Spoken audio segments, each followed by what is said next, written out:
Good morning students and welcome back to my YouTube channel Rekha computer teacher. तो दोस्तों मैं आज आपके लिए लेके आई हूँ इंटरनेट एंड नेटवर्किंग के important MCQs video part number 4। इससे पहले भी मैंने 3 वीडियोस इंटरनेट और नेटवर्किंग के एमसीक्यू की बनाई हुई हैं जो कि एग्जाम के पॉइंट ऑफ व्यू से बहुत ही इंपॉर्टेंट रहने वाली हैं। तो दोस्तों let us start. My first question is dash is a numerical label assigned to each device on the internet। कहता है ये इंटरनेट पर असाइन किया हर एक डिवाइस जो जुड़ी हुई है इंटरनेट के ऊपर, उन डिवाइसेस को कहता है ये एक न्यूमेरिकल लेबल है जो असाइन किया जाता है। ये क्या है? User, domain, IP address. तो right answer is option C, IP address. IP address जो है आप लोगों के पास इंटरनेट के ऊपर जितनी भी डिवाइसेस जुड़ती हैं, चाहे वो आपका मोबाइल फ़ोन है, चाहे वो आप लोगों के पास आपका लैपटॉप है, चाहे वो आपका पीसी है, आप लोगों के पास जितनी भी डिवाइसेस इंटरनेट के ऊपर जुड़ती हैं, हर एक डिवाइस को आईपी एड्रेस असाइन किया जाता है ताकि उसको यूनिकली आइडेंटिफाई किया जा सके इंटरनेट के ऊपर। तो IP address is the numerical label assign to each device on the internet. Second question is how many version of IP address are. IP address के अभी तक कितने वर्जन हमारे पास हैं? 3, 8 या 2? तो राइट आंसर इज 2। और वो दो कौन से हैं? IP version 4 and IP version 6। IP version 4 जो है it is 32 bit long address and IP version 6 is 128 bits long IP address. तो आप लोगों के पास वाई वी नीड IPv6, हमें इसकी जरूरत क्यों पड़ी? क्योंकि आप लोगों के पास, आप लोगों को पता है कि इंटरनेट के ऊपर मिलियंस और billions of the devices are connecting each and every day and new devices are also connecting each and every day.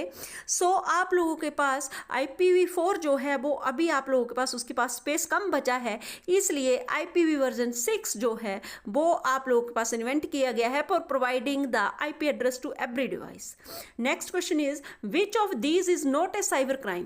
कहते हैं इनमें से कौन सा एक साइबर क्राइम नहीं है? साइबर क्राइम क्या होता है आप लोगों के पास? The crime that is done with the help of any electronic device such as computer और मोबाइल एंड इंटरनेट। जो इंटरनेट और किसी कंप्यूटर की हेल्प से या मोबाइल की हेल्प से किया जाए इंटरनेट के ऊपर, उसे हम लोग साइबर क्राइम कहते हैं। तो data theft it is a cyber crime. Damage to data and system, किसी के सिस्टम को अगर आप जानबूझकर या डेटा को डैमेज कर रहे हो, that is also cyber crime. Installing antivirus for protection, अगर आप लोग अपने कंप्यूटर के ऊपर एंटीवायरस को आप लोग वायरस से प्रोटेक्ट करने के लिए डाल रहे हो तो it is not a cyber crime. तो option C is the right answer. What does cyber security protects? Cyber security जो है वो किस चीज़ को प्रोटेक्ट करती है? Cyber security protects the criminal, क्या ये क्रिमिनल लोगों को बचाती है? इट प्रोटेक्ट्स द हैकर्स, क्या ये हैकर्स को बचाती है? It protects the interconnected system, ये आप लोगों के पास नेटवर्क पर जुड़े हुए कनेक्टेड सिस्टम्स को प्रोटेक्ट करती है from unauthorised access and from the hackers. तो it is the cyber security. Question number 5, authentication is. Authentication क्या चीज़ है? Modification, integration to assure identity of the user on the remote system. कहता आप लोगों के पास authentication is a process to assure the identity of the user on the remote system.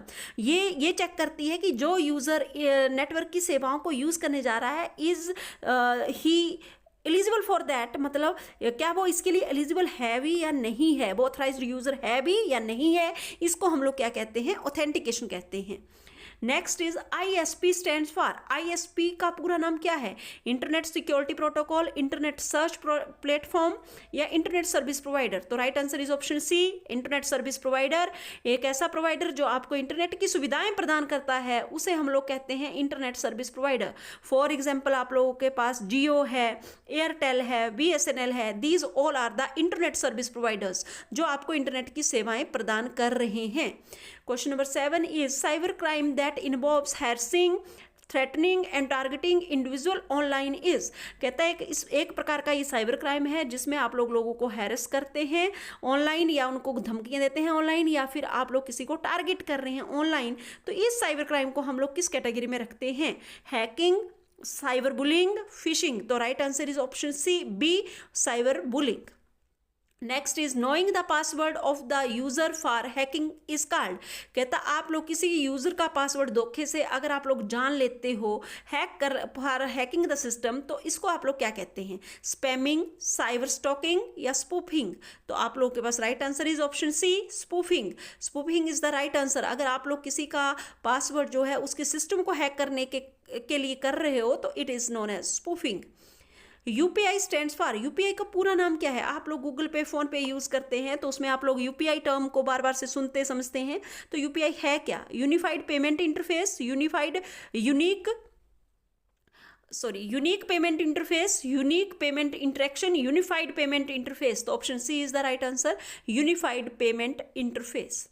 What is the benefit of data backup? Data backup का क्या फायदा रहता है? इंप्रूव्स द सिस्टम्स परफॉर्मेंस, क्या ये सिस्टम की परफॉर्मेंस को सुधारता है? प्रोटेक्शन ऑफ सिस्टम, क्या ये सिस्टम को प्रोटेक्ट करता है? Reduces the risk of data loss, क्या ये डेटा लॉस के रिस्क को कम करता है? Yes, option C is the right answer, reduces the risk of the data loss. अगर आपका सिस्टम जो है किसी कारण से, हार्डवेयर फेलियर से, सिस्टम क्रैश की वजह से, ये आप लोगों का सिस्टम जो है वो फेल हो जाता है या खराब हो जाता है, तो आप लोगों के पास डेटा बैकअप जो है आपके डेटा के लॉस को कम करता है। Next, which is the example of physical hacking? इनमें से कौन सी फिजिकल हैकिंग के एक एग्जाम्पल है? DDoS attack, remote unauthorised access, inserting malware loaded USB to the system. कहता कि अगर आपने किसी के कंप्यूटर के अंदर कोई ऐसी ड्राइव लगा दी, कोई ऐसी पेन ड्राइव लगा दी जिसके अंदर मलेशियस प्रोग्राम, मतलब कोई वायरस से इन्फेक्टेड प्रोग्राम है जो आपके कंप्यूटर को डैमेज कर सकता है, तो it is under the category of physical hacking. तो option C is the right answer. An attempt to harm a system और नेटवर्क इज टर्म्ड एज, अगर आप लोग किसी के सिस्टम या नेटवर्क को हार्म करने की कोशिश कर रहे हो तो ये क्या है? साइबर सिक्योरिटी, सिस्टम हाईजैक या साइबर अटैक? तो right answer is option C, cyber attack. 13 dash is a method of recording all the keyboard buttons pressed by the user of that system. कहते हैं ये एक तरीका है जिसमें आप लोग किसी यूजर दूसरे यूजर के कंप्यूटर के जो वो कीवर्ड से बटन प्रेस करता है उनको रिकॉर्ड कर लेते हैं for the purpose of cracking the password of that system और the user name of that system. तो आप लोग इस चीज को क्या कहते हैं? की लॉगिंग, की हाईजैकिंग, नन ऑफ दीज। तो राइट आंसर इज की logging, option A is the right answer. Question